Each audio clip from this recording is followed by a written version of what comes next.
মরণের পারে। গল্পের ভঙ্গিতে সারকথা। একটি প্রশ্ন বহু যুগ ধরে মানুষের হৃদয়ে ঘুরে বেড়াচ্ছে। মৃত্যুর পর কি হয়? মানুষ জন্মায়, বড় হয়, কাজ করে, ভালোবাসে, তারপর হঠাৎ একদিন বিদায় নিয়ে চলে যায়। কিন্তু সেই বিদায় কি চিরকালের? নাকি মৃত্যু শুধু নতুন এক যাত্রার দরজা? এই প্রশ্নের উত্তর খুঁজতেই স্বামী অভেদানন্দ রচনা করেছিলেন তার অমূল্য গ্রন্থ মরণের পারে। প্রথম অধ্যায়, মৃত্যুর রহস্য। স্বামীজি বললেন, মৃত্যু কোনো শেষ নয়, মৃত্যু হল দেহের পরিবর্তন মাত্র। তিনি এক সুন্দর উপমা দিলেন। যেমন আমরা পুরনো কাপড় ছিঁড়ে গেলে ফেলে দিই, আরেকটি নতুন কাপড় পরি, তেমনি আত্মাও এক দেহ ফেলে দিয়ে আরেকটি দেহ ধারণ করে। শরীর নশ্বর, কিন্তু আত্মা অমর। এই সত্য বুঝলেই মৃত্যুভয় কেটে যায়। দ্বিতীয় অধ্যায়, মৃত্যুর পারে আত্মার গতি। মৃত্যুর পর আত্মা কোথায় যায়? স্বামীজি বললেন, মানুষের কর্মফলই তার পথ নির্ধারণ করে। যিনি সৎ, ভক্তিময় জীবন কাটিয়েছেন, তিনি আলোয় ভরা জগতে যান। যিনি স্বার্থপর, লোভী, নিষ্ঠুর, তিনি আবার জন্ম নেন ভোগের বোঝা নিয়ে। এইভাবে আত্মা এক জন্ম থেকে আরেক জন্মে যাত্রা করে, যতক্ষণ না মুক্তি লাভ করে। তৃতীয় অধ্যায়, পুনর্জন্ম। স্বামীজি আমাদের সামনে প্রশ্ন তুললেন, কেন কেউ জন্মেই প্রতিভাবান? কেন কেউ জন্ম থেকেই দুর্ভাগ্যগ্রস্ত?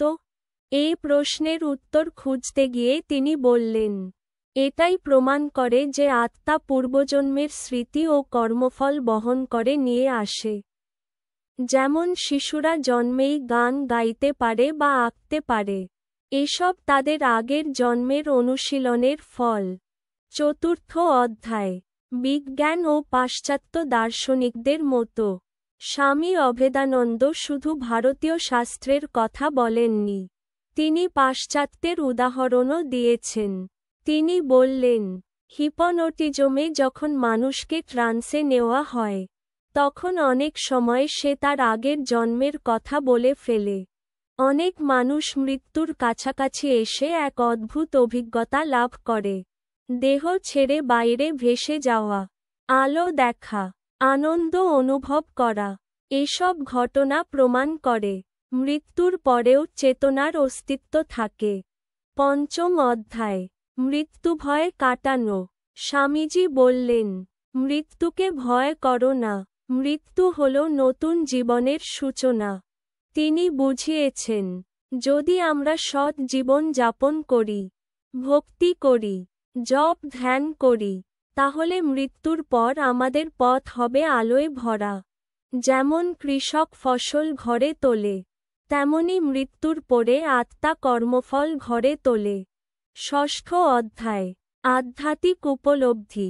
সবশেষে স্বামী অভেদানন্দ বললেন, যে মানুষ আত্মার সত্য উপলব্ধি করতে পারে, তার কাছে মৃত্যু আর ভয়ঙ্কর নয়।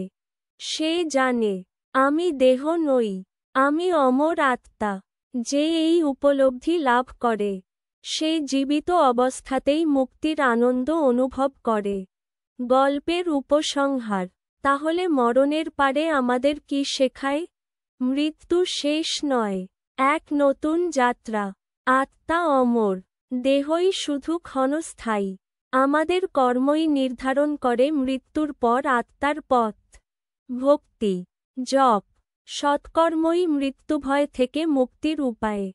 এভাবে স্বামী অভেদানন্দ মৃত্যুকে ভয়ঙ্কর এক অন্ধকার নয়, বরং এক আশীর্বাদপূর্ণ নতুন প্রভাত হিসেবে দেখিয়েছেন।